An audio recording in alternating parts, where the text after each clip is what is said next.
เดี๋ยวเดี๋ยวเกือบปุกะมื้อนี้เฮาก็มีจุดประสงค์ขึ้นมาปักธงให้ฮู้ว่าที่นี่คือประเทศลาวโอเคตัวแมงหามผีสุขสบายดีสุขีเจริญพรสถานญาติโยมมื้อนี้ครูบาก็สิได้เอาธงชาติลาวขึ้นไปปักนะหรือว่าไปใส่อยู่ที่เทิงจอมผาพูนสูงๆหั่นเนาะอ่าตอนนี้ก็กำลังกะเกียมซึ่งจะเป็นอะไรนั้นฝากติดตามกดไลค์กดแชร์เป็นกำลังใจให้เด้เนาะคนตุยกำลังจะขึ้นผาเป็นอะไรนั้นไปเบิ่งนำกันเลย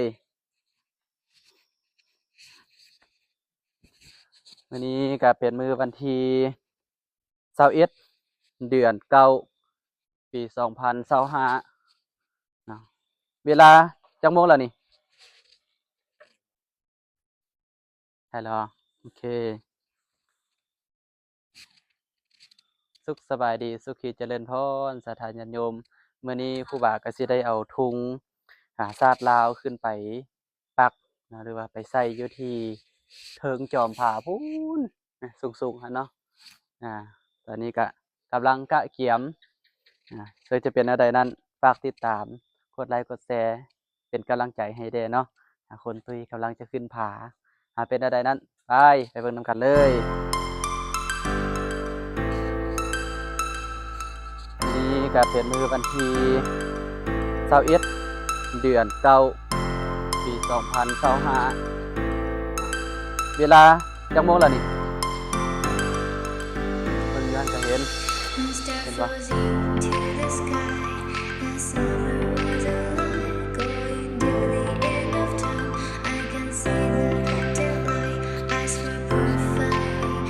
ตอนนี้ก็เป็นเวลา3:39 นาทีตอนนี้เกือบจะ40เนาะเอาไปเบิ่งกันเลยว่าใช้เวลาขึ้นประมาณจักนาทีการขึ้นนี่ก็ยากเนาะยากเลยกันเลยเพราะว่ายังบ่ทันได้เห็นทางเป็นป่าเป็นลมอยู่ในการขึ้นอันนี้ก็ดอกไม้ปกติด้วยงามเลยดอกไม้อันเป็นธรรมดาเป็นป่า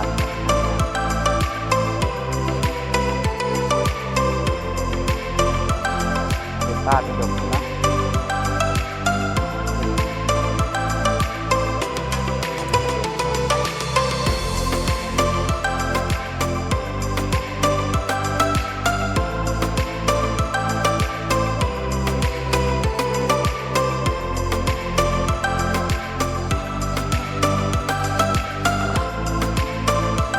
ทางก็คือยังยากเลย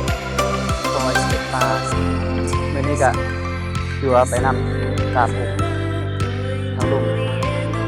ลุงก็เป็นวัดป่าพระนครนี่มาคือน้ำคือใดบ่เนาะคือก้อนเล่งของน้องหอนกระดูกสไปเดอร์อันนี้ก็คนกระตกตกกี้นี่เนาะแบบนี้ไม่เชื่อ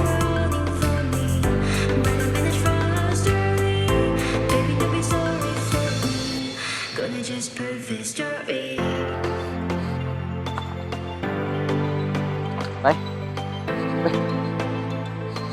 ตาขึ้น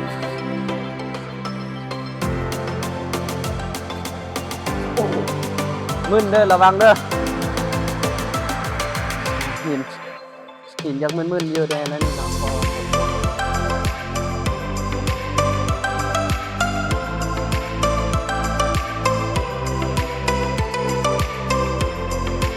ทางขึ้นแบบ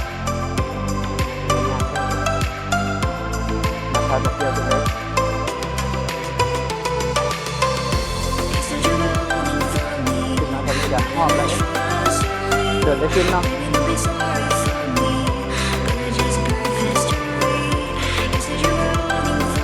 ทางจะ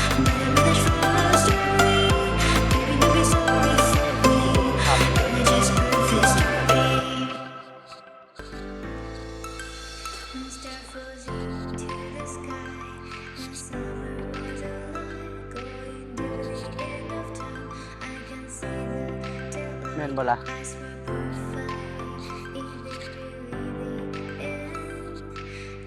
โอ้ทางตึบละเดี๋ยวแม่นบ่นี้ละอ๋ออ๋อหัวฟาด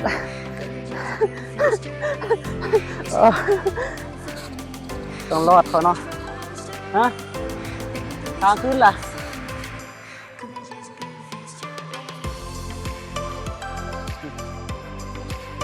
โดนแล้วน้องมาได้ขึ้นมานี่ขึ้นที่ก็ได้กันขึ้นได้นะมีทำอยู่มันก็ต้องซับซ้อนไปจับกล้องให้เลยจับขักแน่ก่อนต้องได้แค่ขักแน่แหละขึ้นได้มาทากระเทียมขักแน่เป็นตาขึ้นฮอดบ่เนาะยันทีมกลางทางที่แน่ๆนี่ค่อยเห็นตัวนี้ละเดี๋ยวสิเอาตัวนี้มาให้เบิ่งเข้าห้องจับเบิ่งก่อนวายตัวแมงหามผีแมงหามผีตัวนี้มันจะยังเขียวๆอยู่เขียวๆมันบ่ทันเป็นคือไม้ถ้าว่ามันตัวแก่ๆแล้วมันจะคือไม้เข้าห้องแมงหามผีจักสิหามผู้ใดลงเนาะกดไทยตัวขาวๆเห็นเนาะอันนี้แมงหามผีเนาะบางคนย่านนี่ไปเห็นมันสิคือไม้เนาะมันใหญ่มันสิคือไม้ย่านว่าจะเห็นมันปลามันคือธรรมชาติคือเก่าตัวใครตัวมันเด้อไปไหมหอยตกใส่นี่อันนี้เข้าห้องแมงหามผีเพราะว่าปลาน้ำมันนี้หรือว่าแมงอย่างบุหุเพราะว่าหามผีกับหามน้ำจะหามอย่างไรขึ้นไปต่อฮะโอ้ไงละตัดขึ้นบ่ได้แล้ว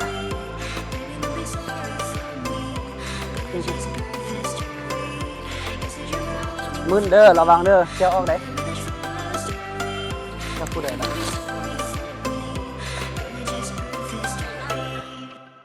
คุณทางขึ้นก็โอ้มันก็ยังกล้าขึ้นเนาะ2 องค์นะเนาะ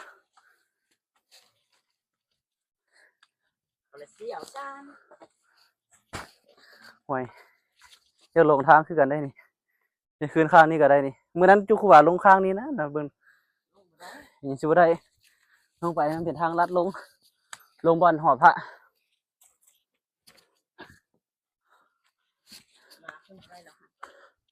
มันก็ให้แหละโอ้ทางขึ้นว่ามันง่ายเลยสมุนเฮาโอ้จับไม้ขึ้นน้ำอันนี้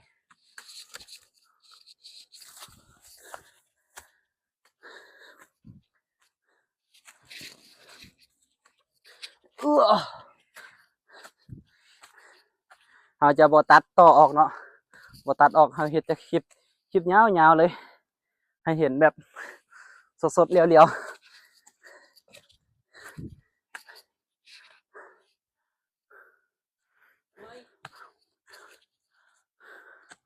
ตอนนี้เราก็ใกล้จะมาฮอดที่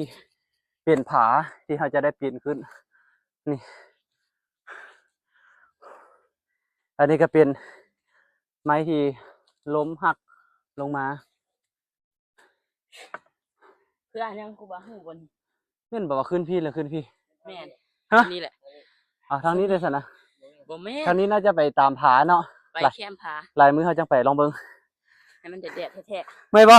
เมื่อยมาขึ้นบ่ได้เพื่อนยังกูว่านี่ใส่จับไปใส่อันนี้นะเพื่อนยังแกะสลักใส่ละนี่เด้อ๋อเพื่อนยังอันนี้เขือไหมมันต้มได้ก่อนอุ้ยอันไหนก็ต้มได้ครับเพราะมันต้มนะ โอ้เขาลงเบิ่งไปพูนเห็นหนองละหนองกินโรงงาน มันน่ะหักยังวะมันน่ะหักยังนี่แหละหักยังเด้อ เจนบ่ฮักเจนเด้อห่วยผู้ใดมาฮักอยู่ในต้นไม้เป็นพยานให้บ่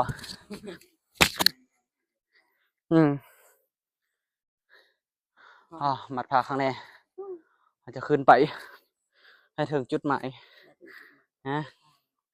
อ๋อจับไปก่อนได้บ่เอาขึ้นได้บ่อย่าขึ้นให้เพิ่งต้องนี่เขาเอามัดเสือกไว้อยู่มาเลย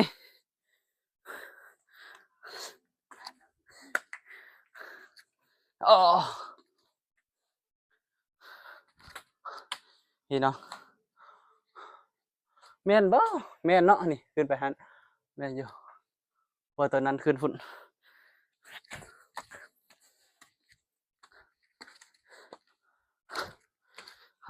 ขึ้นง่ายอยู่เนาะเป็นหินซื่อๆระวังได้ลงพระราชหั่นนะตอนนี้เขาก็ได้ขึ้นมาถึงเลย ล้มคนหนึ่งเราค่อยขึ้นเด้มึนไปนี่เอาไม้ขึ้นน้ำเพิ่นว่าเกิบหั่นล่ะใกล้แล้วเนาะจะขึ้นไปนี่โดนเติบได้หั่นพูนไกลแล้วเกือบละเลือดออกเลย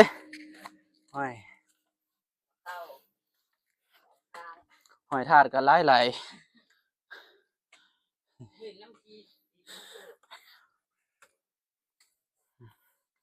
พุดเกิดขึ้นโอ้ยแล่นบ่ได้แหละขึ้นยังบ่ได้โอ้เมื่อยมื้อนั้นขึ้นเห็นดอกเพิงหลายๆอยู่แถวนี้โอ้อันนี้งาไม้ลงมาละเพราะบ่มีคนอนามัยอันนี้หอยทาก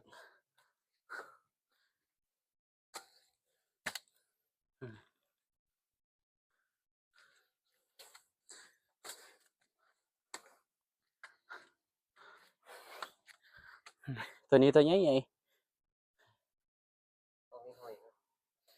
เล็กหอยป่ะ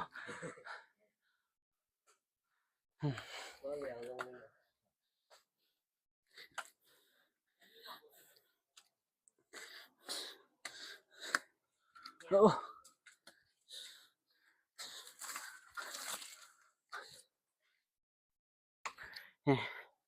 บอนนี้ก็จะเปลี่ยนถ้ำลงเด้อบอนนี้นี่เป็นถ้ำลงรูปคนละ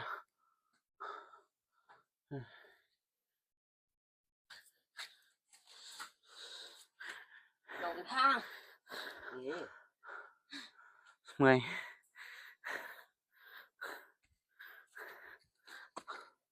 นี่เนาะบอนนี้ขึ้นยากแต่ไต่วันนี้ขึ้นละมันมีวิธีขึ้นไอ้ผมขึ้นยากฮะใส่ดอกใส่พี่เห็นดอกไม้อย่าง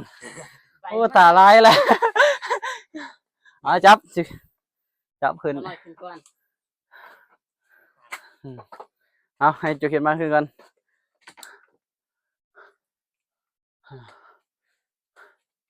นี่ขึ้นจะได้แล้ววันนี้ระวังเด้อ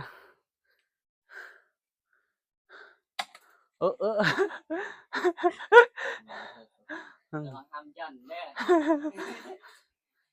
จับต่ออะไรอยู่เนาะก็ขึ้นยากๆในหนึ่ง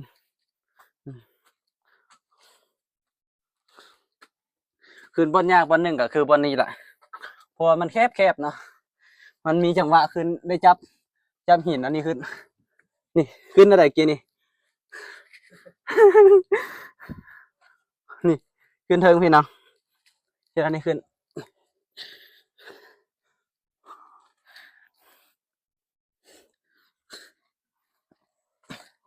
คอยระวังขึ้นเนาะนั่นมันได้จับหินขึ้นเด้อถ้าผู้ใดหู้ขึ้นก็ขึ้นง่ายมาเลยยืนกองไหมถูดกองขึ้นถูดกองออก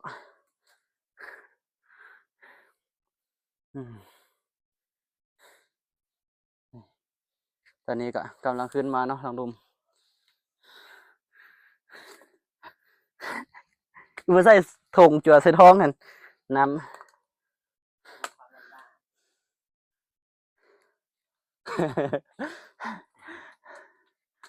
ขึ้นมาได้คนหนึ่งนี่อีกคนหนึ่งองค์หนึ่งโอ้คือคันๆดิต้นอย่างนี้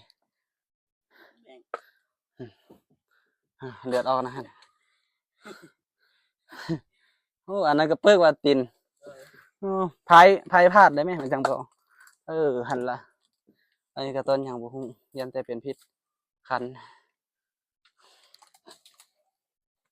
ไปขึ้นไปด้านสองแล้ว ด้านสองบ่แถวนี้ก็ธรรมดาในการขึ้นบ่ยากปานใดเนาะขึ้นแถวนี้หินสลับซับซ้อนขึ้นไปขึ้นที่ก็ได้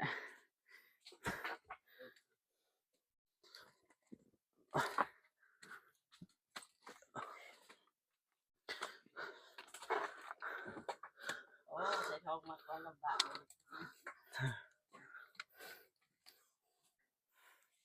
ตอนนี้ก็ขึ้นมาได้น้อยหนึ่งละเหงื่อแตกเหงื่อแตนตอนนี้ขึ้นได้ประมาณครึ่งหนึ่งไงกำลังขึ้นมาฮะอันนี้เป็นหูลงบ่หูลงนี่เนาะด้านสองเว้ย หูโตลิ้นตัวยังเชิงนี้ก็มีตอนนี้เป็นเธอเป็นธรรมเขาในเกี้ยงๆเลยทางใน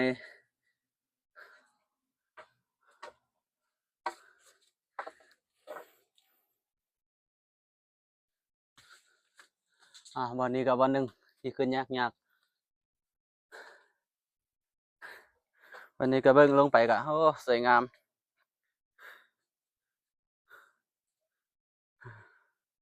ทุ่งไร่ทุ่งนากำลังสุกเหลืองกับ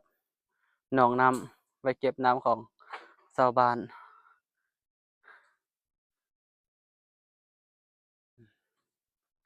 ไปต้นมักกอ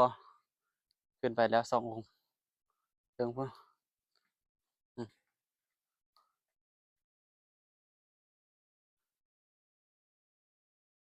เป็นอะไรขึ้นง่ายปะขึ้นไปตอนนะฮะขึ้นง่ายอยู่เนาะจับไปได้หรอ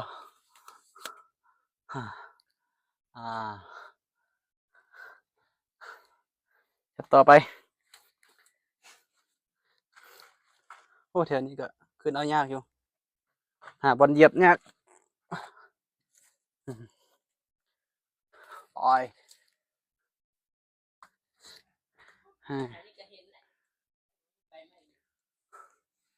มาเห็นบางฮอเนาะพอจะได้บางฮอมากินขึ้นไปนี่อันนี้ก็ความอุดมสมบูรณ์ของหญ้าเขียว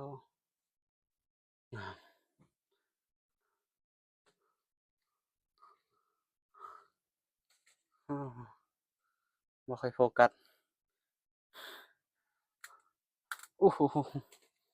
จังได้ขึ้นได้ปะนี่จับกัน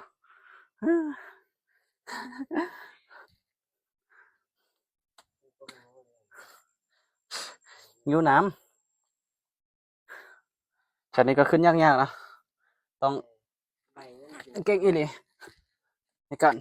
ขึ้นจับมาปะนี่ยืดออก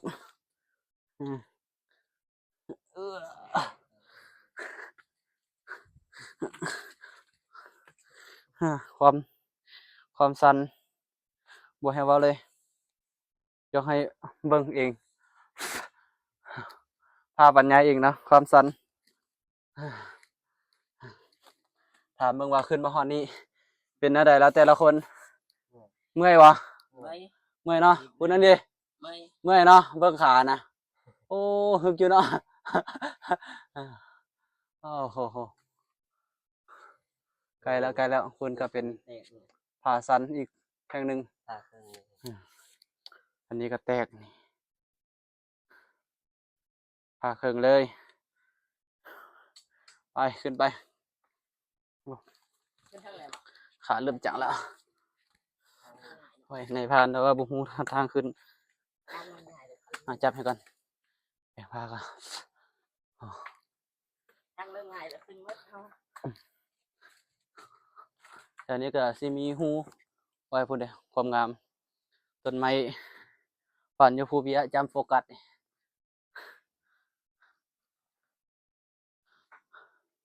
มันสิมีอันนั้นเป็นเครือไม้ไปตามต้นไม้เป็นมอสบอกเขาห้องแมมมอส ขึ้นตามมัน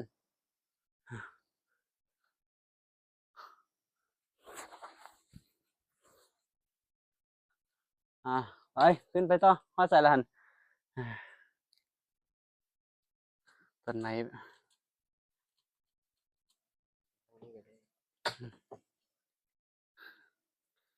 ขึ้นพี่ไทย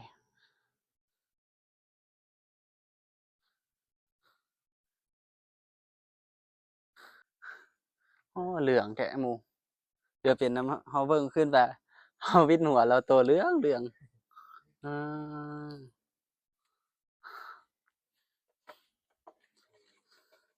ปุ่นทงไฮทงนางาม ต้นไม้อยู่กลางงาม บนทันแล้วว่าบนจุดลงไฟทงให้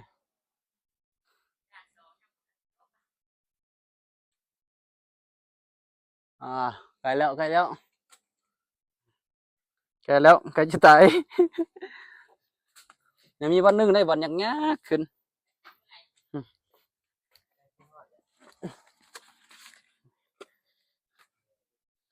เมื่อนั้นบ่แม่นคืนวันนี้เด้อบ่ ต้นไม้ที่นี่ค่ะ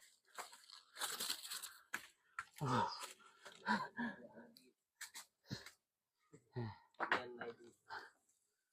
ต้นนั้นนี่แหละคัน ต้นพุกว่ะต้นหยัง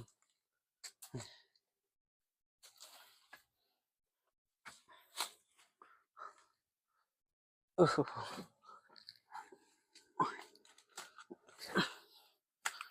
ออย่างเดียวก้อนหินบ่หักออกแล้วพอ ก้อนหินหักออกแล้วอันตราย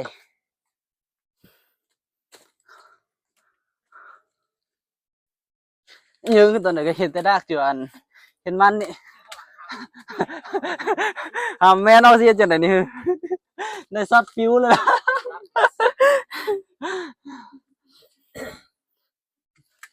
เอาปลาปักซิบจับ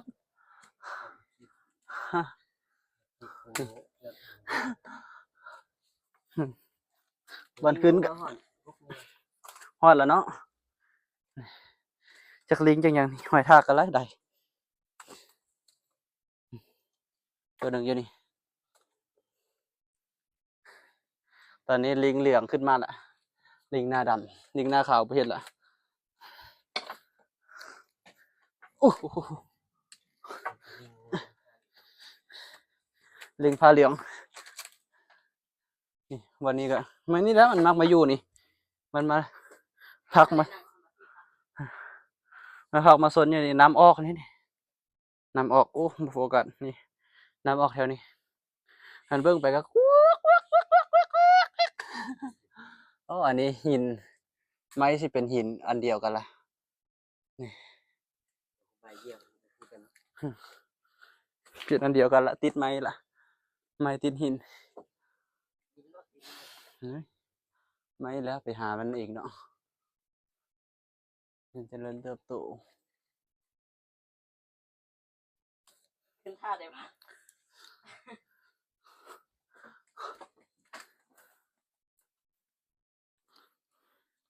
ก็คืนกับพุ่น ก็ยากอยู่เด้เนาะอันนี้คือการไป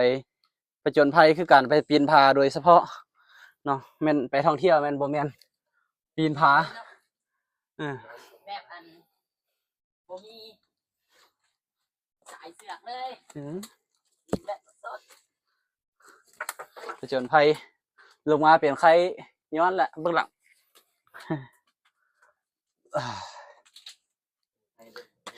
ได้ทำนี่ดิ ทำบ่อันผู้ค้านี่อันเบื้องหนึงเลยจับกองเบื้องหนึงเอาไปนี่ยาก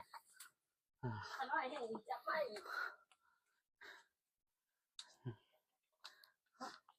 อื้อหือ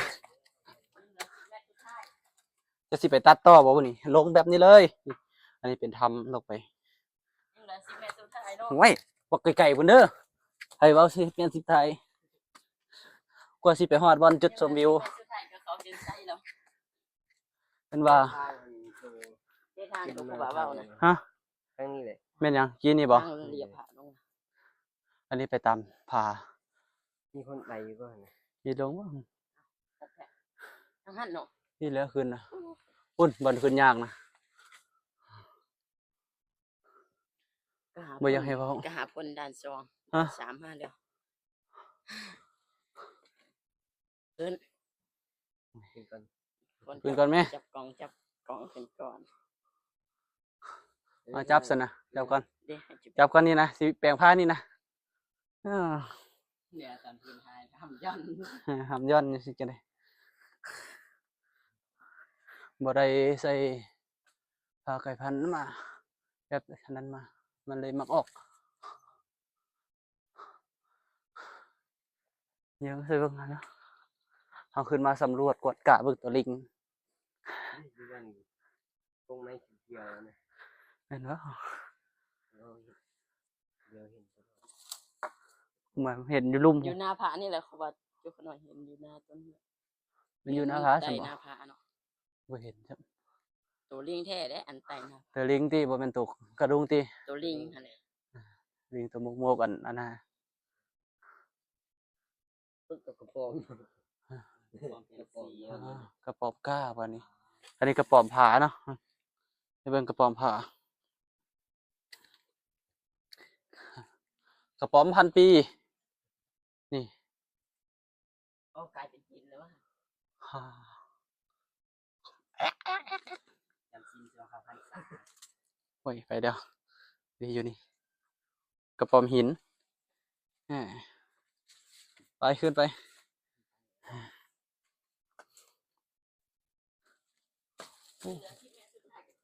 เมื่อสิไปให้เว้าถ่ายทำก่อน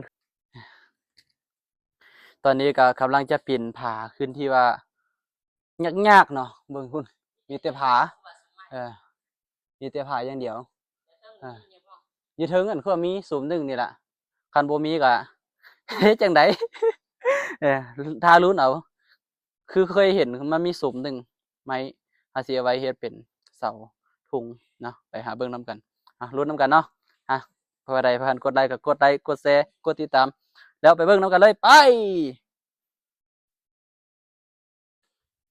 ขึ้นจังได๋บัดนี้เอื้อโอ้โฮอีอ้อย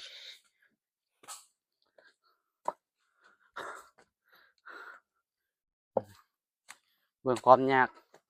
เป็นภูขึ้นได้นี่อย่างยากอย่างคิวๆขึ้นนำพลานหินนะความยาก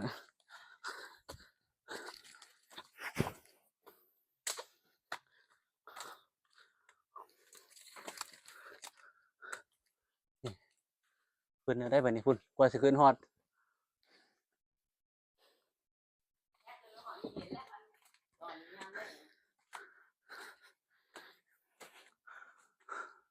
โดนต้นไม้ก็ได้นี่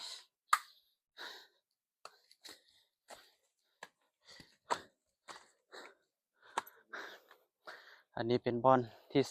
3ในการส้ม นี่นะก้อนนี่นะ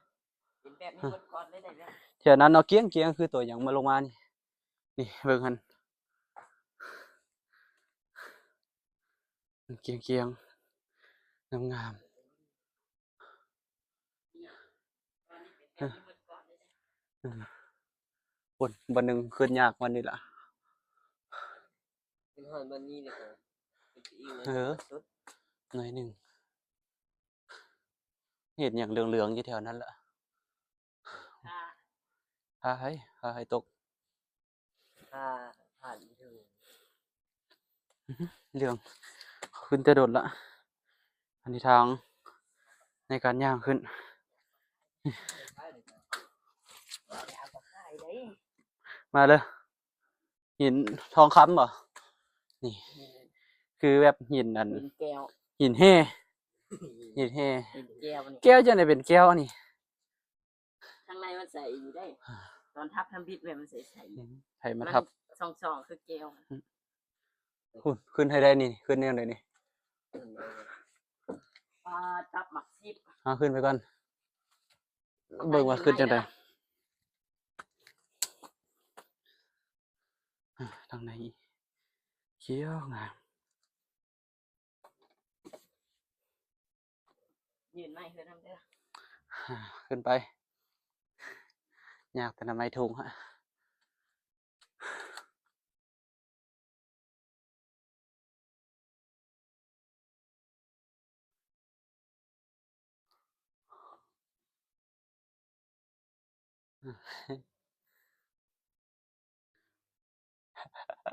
ขึ้นขึ้นยากว่าสิขึ้นได้ยืนก่อนขึ้นไปเดี๋ยวสิยืนมาจับกันซะนะจะขึ้นกัน มึนเลย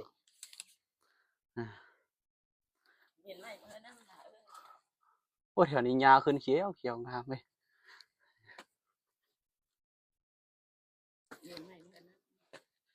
โอ้เทื่อหน้าละเอาอันเสือกมาใส่นี่ได้เนาะเฮ็ดแนวขึ้นเนาะนี่อันนี้ก็เป็นหินยังมีหากนี่ หินมีหากโอ้ขึ้นนี่ความยากบ่ให้เว้าขึ้นต้องได้จับมีบอลจับบอลคักแน่นี่ฮะ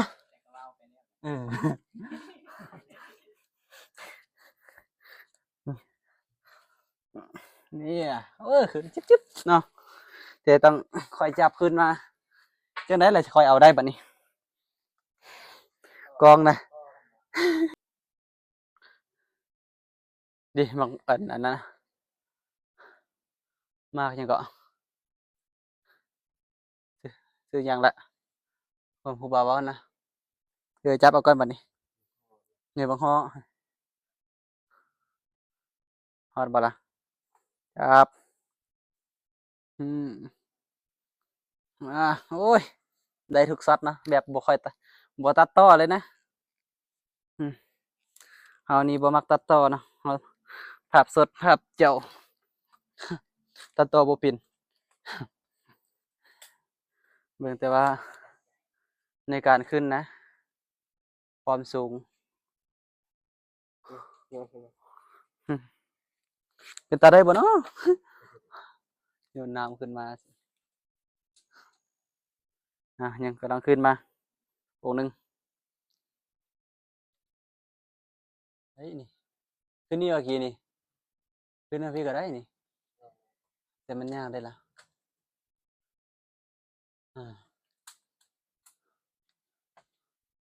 ขึ้นได้บ่ขึ้นถ้าพี่เอาเบิ่งคือสิง่ายก่อน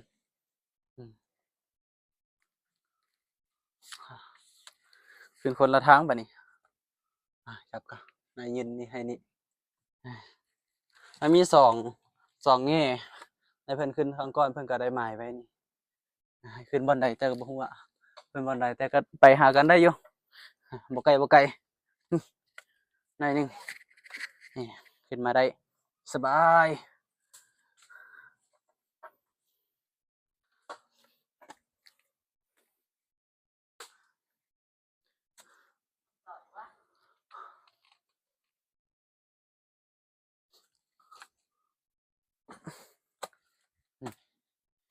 ทำเป็นรูปขึ้นมา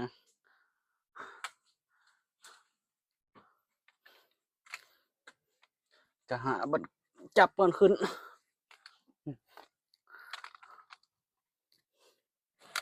ค่อยยากพอสมควรเนาะก็สิขึ้นมาได้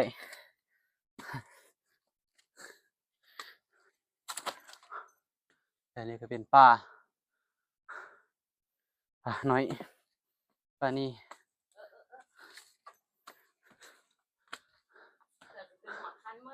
ห่อใส่แล้วจะแบ่ง โอ้มีสายพานอีก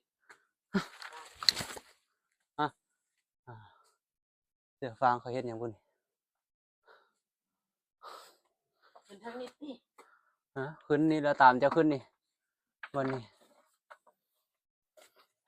นี่ พุ่นขึ้นฮอดพุ่นล่ะขึ้นไว้แท้ จากตัวเบาบ่ลายเป็นสาร ให้โตขึ้นดิขึ้นนี่อ่ะเนาะอ๋อ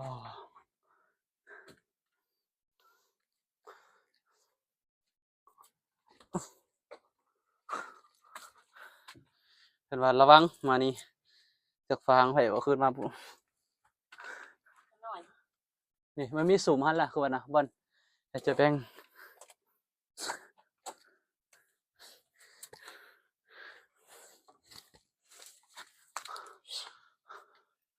เห็นบ่ไม้ไผ่นะไม้ไผ่น้อยแท้ ห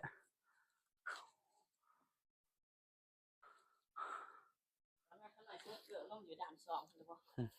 เกือบขาดอยู่หันเลย เอ้ยไม่ฮักสุ่มไผ่คือน้อยแท้จ้ะนะไม่หาไม้ได้คือนอนนี่ล่ะ จับมาแต่เงื่อน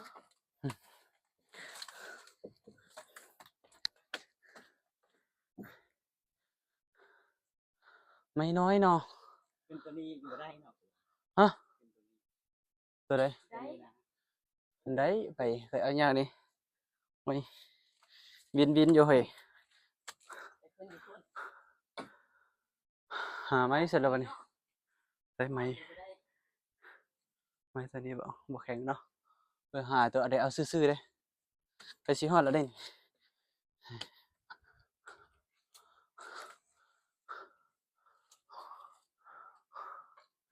เป็นหน้าน้อยเว้ย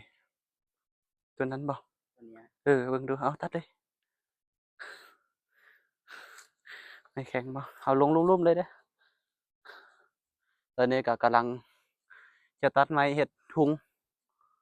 เพราะว่าเราบ่ได้ลงบ่ได้เอาขึ้นมานึกว่าตอนนั้นมันสิใหญ่แต่บ่ใหญ่เนาะไม้เหี้ยไม้หยังบ่นี่พี่ก็มีทางไปได้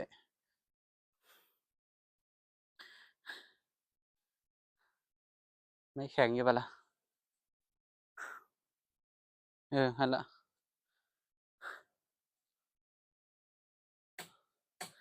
เอาลงลุ่มๆเด้อ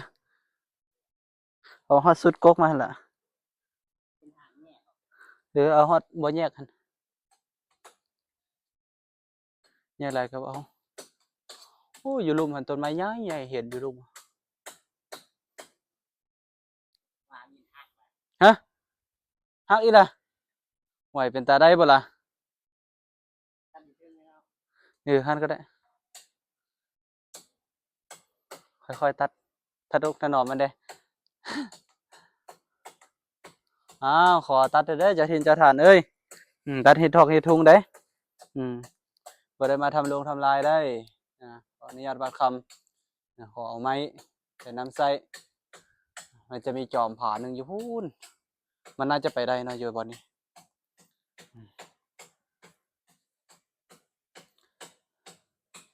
ตอนนี้ก็กำลังรอทาให้เน้นตัดเอาไม้นี่น่าจะได้ละใกล้ละมีดเท่ากับจนหักเนาะ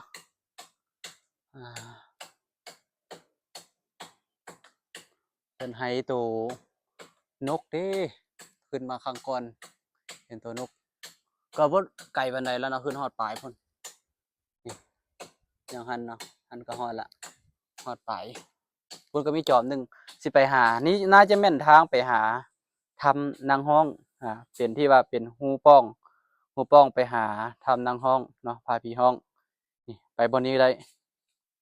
เพราะว่าอยู่ฝากนั้นหน่อยหนึงฝากผาตัวนั้นล่ะก็แม่น เอาตัวนี้เอาตัวขึ้นมานี่ตัดออกเลย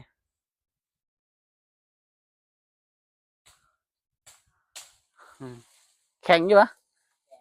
อ่าตัดได้อยู่ดนอยู่เนาะเราขึ้นเอาไกลๆรถ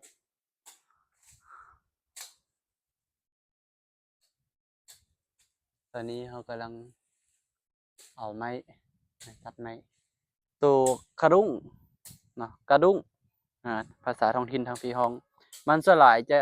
มักพบเห็นอยู่ในผาหินเนาะผาหินแบบนี้แหละบางคนก็ห้องธนีได้ละซ้ำนั่นแหละเอาซ้ำนั่นก่อนในแม่นเบิดละมีดกะเบิ่งดูยิงเบิ่งดูมีดเป็นอะไรละเนาะแววคักแววแน่ โอ้ยเนาะเออเหนียวเนาะฮะจะได้ละทนุถนอมอย่าเฝ้าตัดมันเด้อย่าเฝ้าทิ่มมันเด้มีประโยชน์อยู่เนาะตอนนี้ก็ไปเบิ่งกันต่อในการเดินทางยังบ่ทันฮอดจุดสิ้นสุดเนาะไปต่อบ่ได้สิเอาตัวใหญ่ๆนี่ละมัดนะยังอยากน้อยหั่นนะได้แท้ตัวใหญ่ๆแล้วไปเบิ่งต่อหรือว่ามีลักเก่าอยู่เฮาก็สิเอาลักเก่ายังบ่อนเฮาเก็บขี้เหงื่อไว้ตอนนั้นยังอยู่ผู้ใดได้เบิ่งคลิปเก่าก็น่าจะเห็นนะอันนี้ก็ทางไป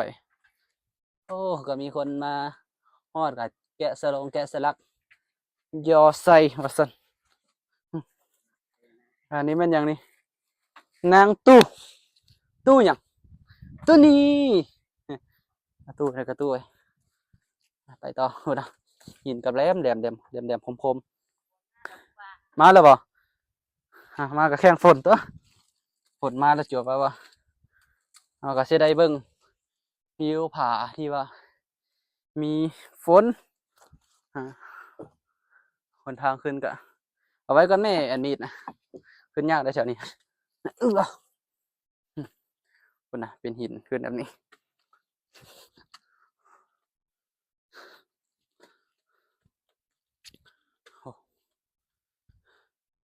ภูผาหินสูงฝนกำลังจะมาเนาะมือก็เจ็บไปละขึ้นน้ำผาแบบนี้เด็มันคมๆเลยนี่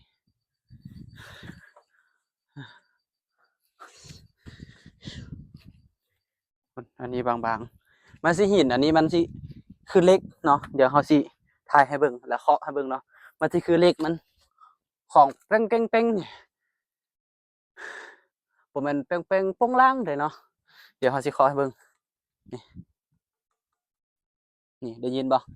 น่าจะบ่ได้ยินเนาะใส่ไมค์อันนี้คนขึ้นมาก็หัก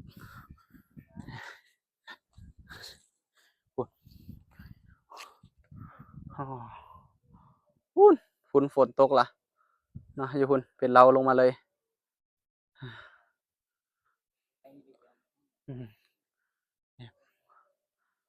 ไปพุ่นแล้วผ่านนางฮองนะเป็นป้องนางฮองนางพุ่นก็ขึ้นไปฮอดพุ่นละบ่ทากันเลย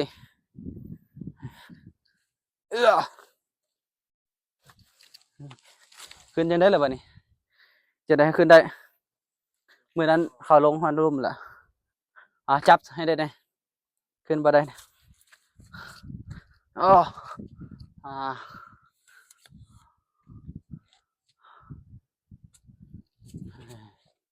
ไว้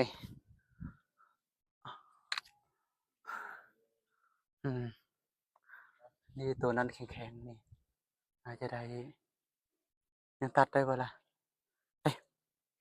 ลงไปเบิ่งก่อนเดี๋ยวเวลาจะได้ตัดได้เบิ่งดูเอามาพุ่น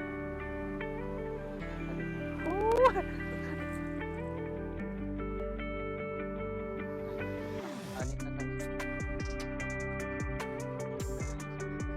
โอ้เมียนไผมาเหนียวหรือขี้เกียจเนาะไม่ใช่ถ่ายลงมาพี่เลยถ่ายตันขึ้นนี่เลยตอนนี้ก็กำลังจะขึ้นผาจุดสูงสุด กำลังขึ้น แต่บ่ทันแม่นจุดสูงสุดกำลังขึ้นจุดสูงสุด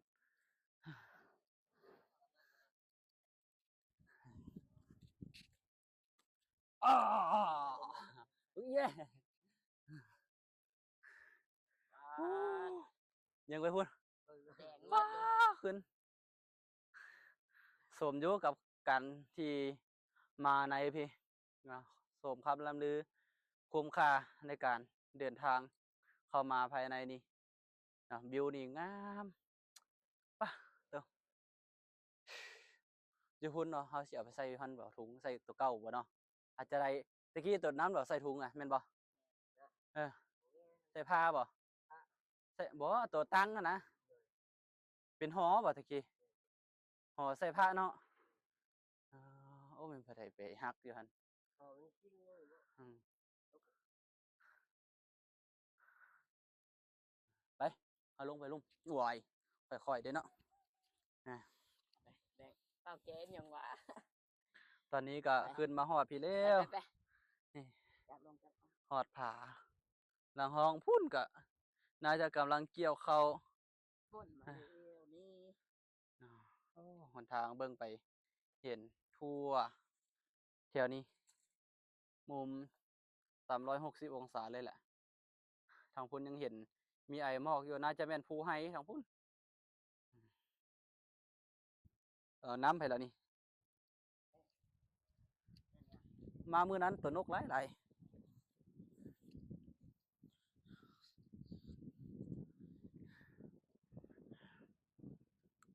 เบิ่งไปรักษาอันนั้นพุ่นถาดพลสีงานโรงงานมันต้นอยู่สะพวนฮะนี่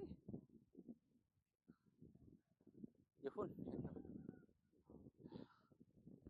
แม่นบ่ล่ะ น่าจะแม่นแหละอ่าตอนนี้ก็กำลังลิง2ตัวกำลังไปเอาบ่ทันจับเอาโทรศัพท์ให้ก่อนวันนี้ห่วยโอ้อย่าลืมนี่ทุ่งไร่ทุ่งนา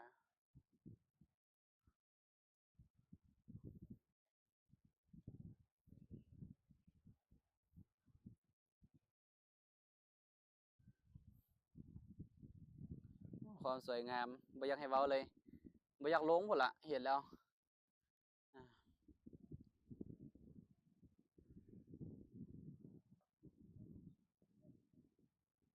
เบิ่งไปได้ทั่วเลยนี่ทุ่งนาเขียวตอนนี้เราจะเอาทุ่งไปตั้งไว้พุ่นเนาะกับผ้า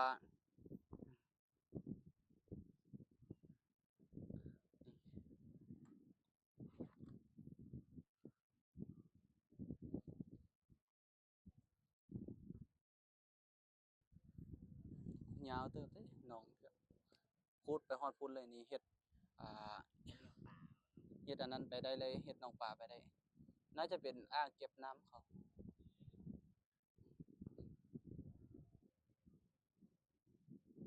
ไปเห็นลิงเนาะวิกวิกวิก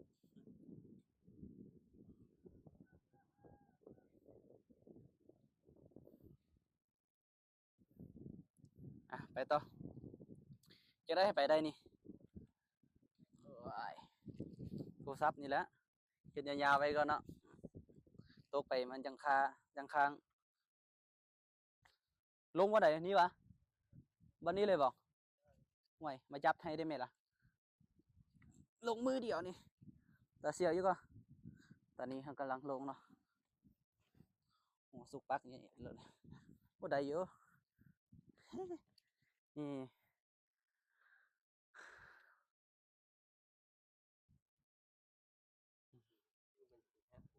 บ่ฮะโอ้แถวนั้นเป็นทางลง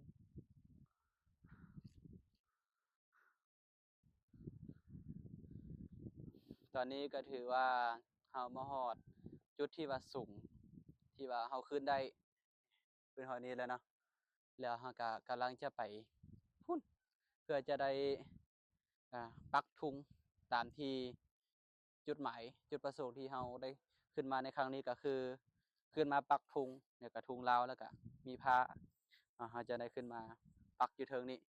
อ่า ไปฮู้ว่าที่นี่ประเทศลาวเนาะที่นี่คือประเทศลาวนี่นี่เราจะได้มาปักธงเนี่ยไว้มื้อนี้ก็เป็นมื้อ14ค่ำ13ค่ำเนาะในวันที่20เท่าใด22บ่นั่นโอ้ยในวันที่21เดือน9ปี2025มื้อนี้เราก็ได้ขึ้นมาเพื่อจะได้ปักธงเนาะก็เป็นกำลังใจกดไลค์กดแชร์กดติดตามผู้ใดบ่ทันกดก็ได้ นะกว่าจะขึ้นมาได้ปานนี้นี่โอ้องค์หนึ่งนี่ขาแตก เออเอาไปพูดเลยอืมเสียวๆจับอันหนึ่งนะจังไดลงแล้วนี่ลงข้างนี้ปะเห็นอันนี้ปะลงพุ่นบ่เมื่อนั้นมานั่งพี่ลงอ้อมไปพุ่น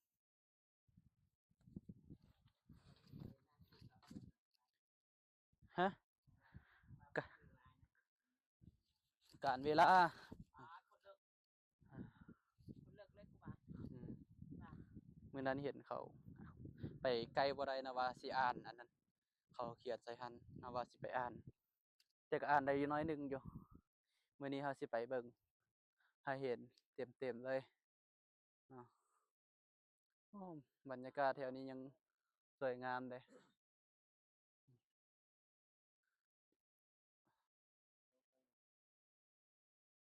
บ่เห็นกังหันลมเนาะอยู่นี่เนาะบางผาตัวนี้ต่อไปนั่นก็ผานางฮ้องนี่เขาก็น่าจะขึ้นนี่ล่ะไปพุ่นนี่ขึ้นไปผานางฮ้องนะแล้วก็เฮาขึ้นนี่ก็ได้นี่นะแล้วไปนี่ขึ้นเทิงนี่ได้นี่ไปตามมันมีทางไปนี่ขึ้นไปเลยเฮาบ่อยากลัดขึ้นพุ่นนี่เฮาบ่ทันรู้ทางเฮาขึ้นไปนี่ใกล้ที่สุดแล้วนี่เฮาขึ้นไปหลังผา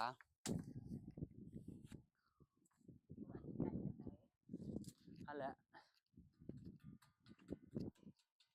ดิมันเต็งๆๆๆอยู่เด้อันนี้แม่นหยังคณะบาลทุ่งเจริญอีหยังเริ่มพร้อมประชาชนในวันที่26เดือน4ปี2002นี่เฮ็ดนี่นะแปลว่าเฮ็ดได้เอ่อยังอีก4มื้อครูบาอาจารย์ได้เกิด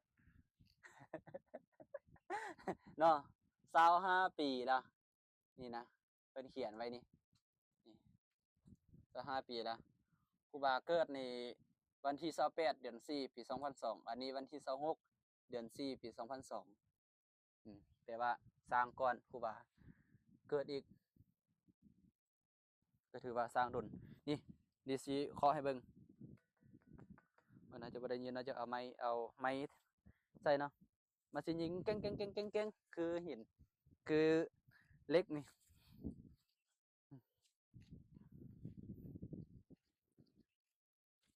อันนี้ก็มันหักคนมาหักบ่นี่หักพลอยออกนี่อันนี้เนาะมันหักก้อยออกหรือว่ามันหักเองวะตัวลิงมาหักออกบ่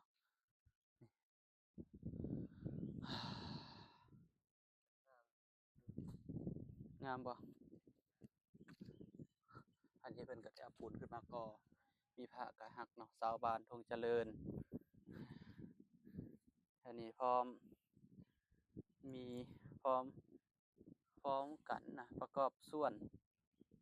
อันนี้เฮ็ดไปประกอบส่วน26เดือน4 2002เขียนใส่นี่นั่งได้บ่หั่นเสียวบ่มันเป็นผาลงเลยบ่จับโอ้อ๋อหน้าผาลงเลยขออนุญาตปัดคำตะกี้เพิ่นเฮ็ดหอซะนี่แม่นบ่ขออนุญาตปัดคำเด้อลูกหลานบ่ได้ขึ้นมาโอ้ไม้อยู่นี่เด้จำพอละ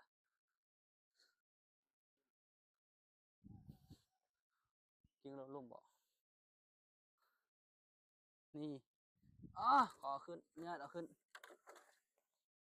ที่พ่อแม่ครูบาอาจารย์เพิ่นได้ นี่ก็คืออันเก่าแก่แห่งผู้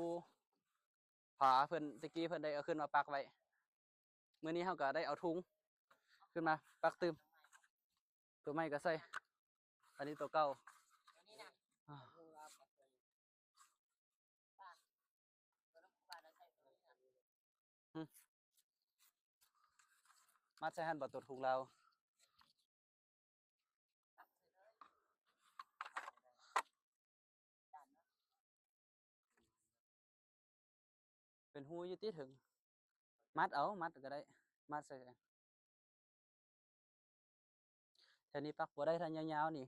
หรือว่าเอาหินมาใส่นี่ได้อยู่โอ้หินเป็นอันนั้นอยู่เด้นะแต่อันนี้บ่อนนี้ล่ะครับนะ เอาแต่ผ้าขึ้นมาเลยนะ ระวังได้อเจ้าเขียนมันเอ้ยหินมันงอยซื่อๆได้โอ้เสียงนกสวยงามเลยโอ้โหบ่อยู่ก่อนมาได้จังได๋กี้นี่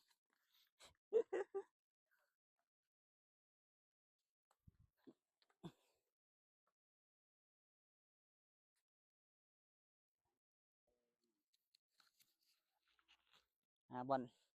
นั่งเนาะปักวันนี้บ่ปักได้บ่หั่นลงได้บ่หั่นลองขึ้นจับเบิ่งดูอ้าปักลงก็บ่น่าจะบ่อยู่นะนี่ ปั มัน ก ต้อง ล มัน งเลยหั่นน่ะ ต้องได้มัดนะ เข้ามาปัก ปูลงเลิกบ่ลองมาดู เลิกแล้วก็ เอาอันนี้เสียบลงเอาอันนั้นเป็นทุงโอ้เลิกอยู่หั่นน่ะฮะลองดูปักดูได้จังมัดภารกิจที่เราได้ขึ้นมา ก็คือการขึ้นมาปักธงชาติลาว ปักเลย ให้รู้ว่านี่คือประเทศลาว ไปท้อง ลงได้บ่ ลงไปบ่แบบนี้นี่ ตอนนั้นบ่เมื่อกี้คือลงหลายเด้อจ้ะนะเสียบไม้ดูหั่นน่ะมันมีหยังติอ๋อโอเคซะอันนั้นมันมีเอาหันน็อตออกเบิ่งหั่นน่ะ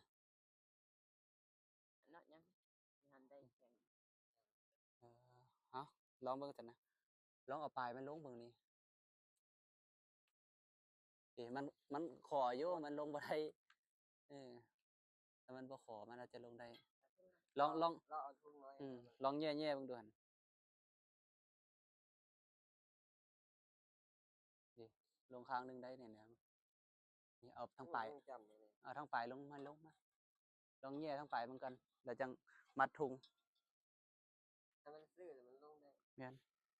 เพราะว่าอันนี้มันหดอยู่ เอาปลายมันลงเอาปลายมันลงแม่นเบิ่งตัดก็ได้เบิ่งดูจับนี่ก่อนภารกิจของเฮาเอาผ้าเอามีด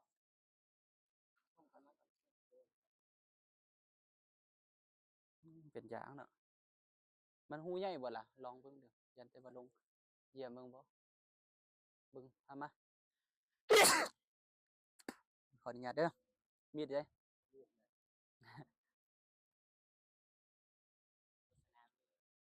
นี่ก็เร็ว หรือว่าเอาตัวนี้บ่ยาวอยู่ได้ล่ะดิลองเบิ่งเนาะถ้าตัวนี้ลงได้จังลงเนาะ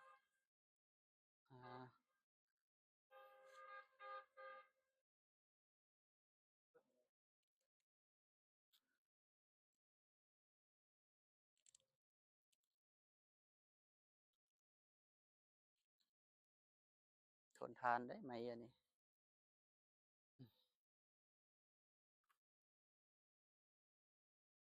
มันบ่ได้ก็ดีมันมีเสือกมัดอยู่ดิเฮาก็ถ้ามันบ่ลงก็เฮาก็เอาเสือกมัดเอาสุดที่ผ้าขาวนี่แหละ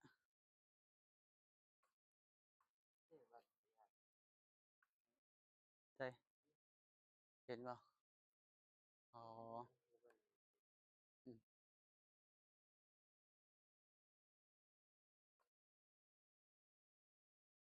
ท่านยังอยู่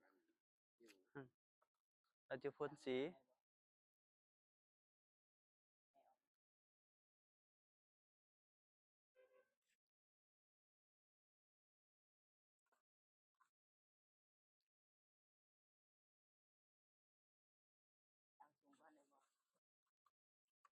อีวันไว้อยู่บ่ระวังได้แล้วมันบ่เป็นเฮือนเฮาแถวๆนี้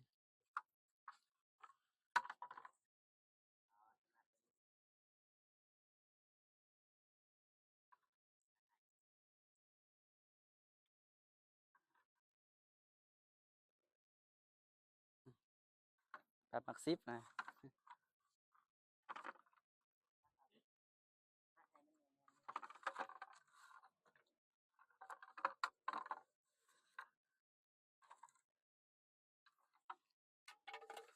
ลองแย่เบิ่งดูนี่เฮ้ยดีมันอย่างเลยดิ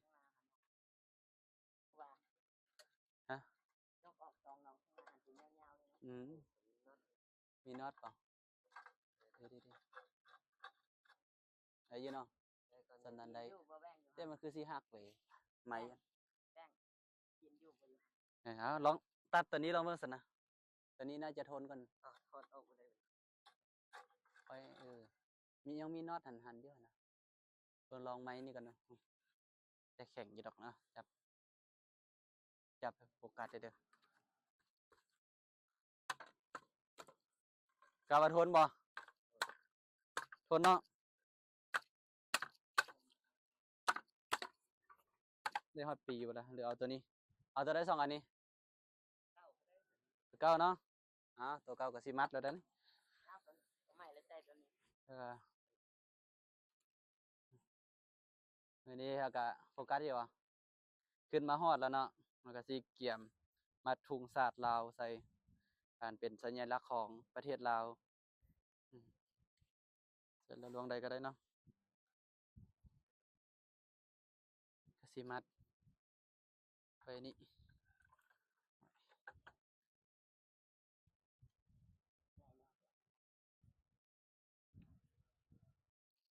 ี่ตัวนี้ดิ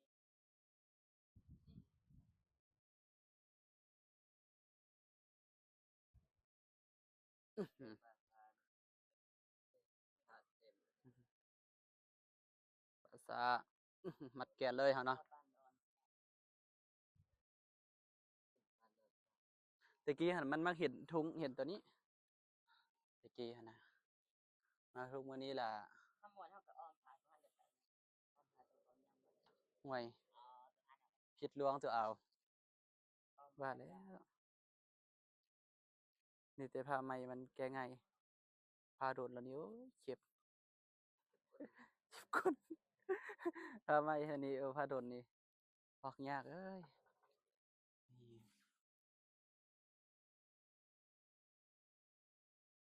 หวังว่าเขามัดไปดีอยู่จะบ่หลุดง่าย ตกนี้ตายห่าเลย บ่ห้าแล้วตายคักๆนะ ทำไมก็ได้ให้ม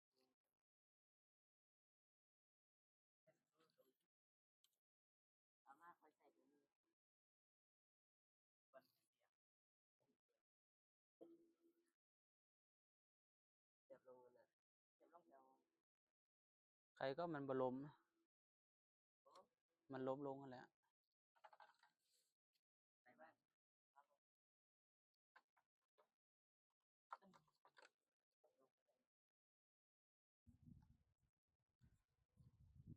ี่บ่เป็นตาเอาเลยแหละเอาได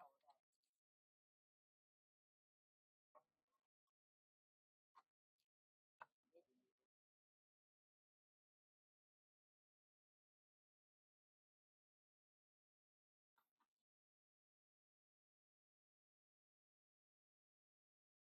ถามลงเลย การลงแล้วสินอนอยู่เทึงบ่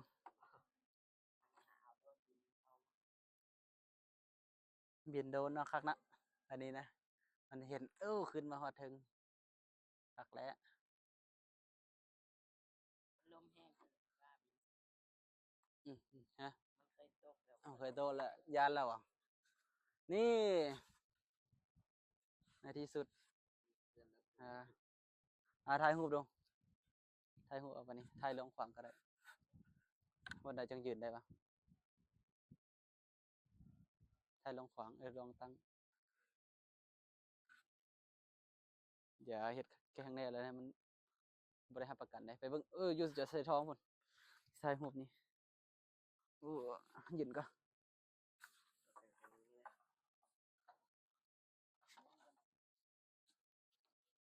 โอ้อยู่เลยบัดนี้นะ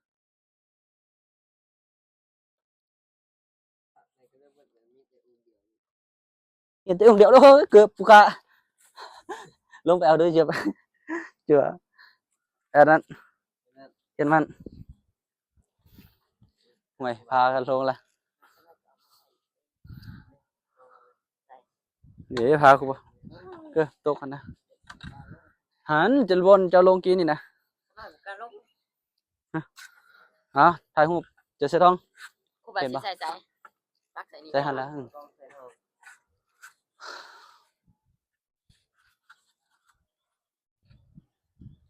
เห็นบ่ทุ่งปิวไปทางใดล่ะ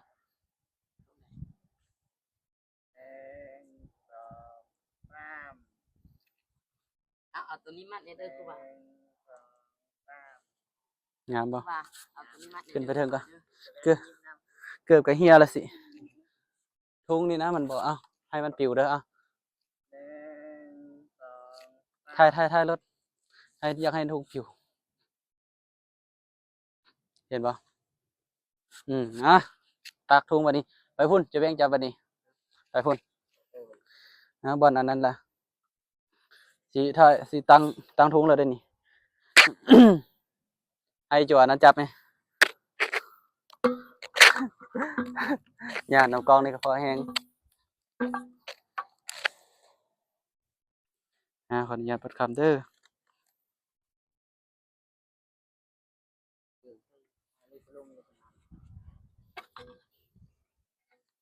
ได้แล้วจิบเอายืมบ่ฮอดได้ล่ะ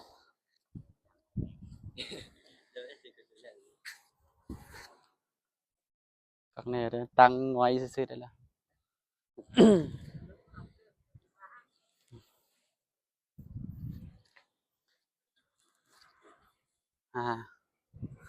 กดถ่ายไหมเลย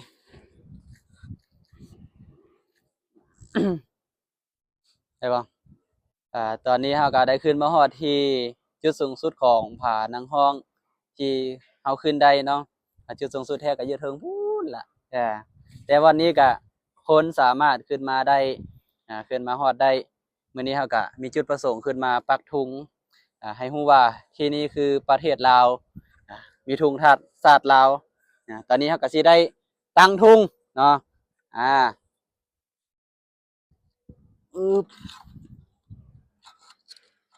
ตรงข้างใด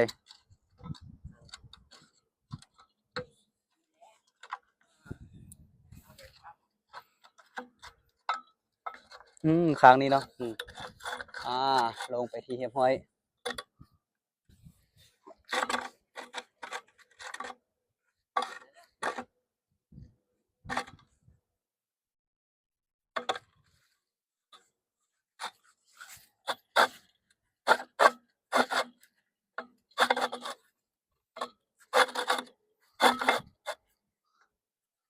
โอเค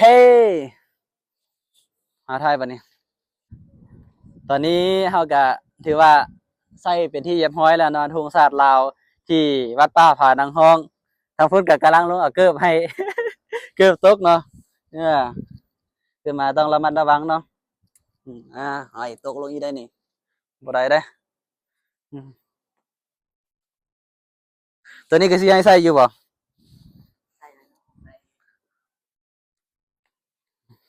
ใส่ก็บ่ได้แล้วลง มัดจังได๋ล่ะบัดนี้เจ้าบ่ขึ้นมานี่ตัวนี้เด้เอาจังได๋อันนี้ตัวหันเรืองครับนะจังหน่อยสิก็ออกอีกมาจังได๋ล่ะเจาะบ่จังได๋เฮ็ดยาวๆเลยบ่ยาวๆเลยเนาะเจาะปลายเลยแหละเอามีดมาเฮ็ดซั่นเอาว่าเฮ็ดลวงมัดเลยบ่เฮ็ดลวงบ่คือสิอยู่เจ้ามัดนั่นเฮ็ดลวงมัดให้เลยจับเฮ็ดลวงนี่ลงเลยนะว่าลวงนี้ลงแนวนี้เลยนะลงยาวๆเลยนะ ตักไว้พุ่นเลยเอามีดมาก่อนแกะมีดนะ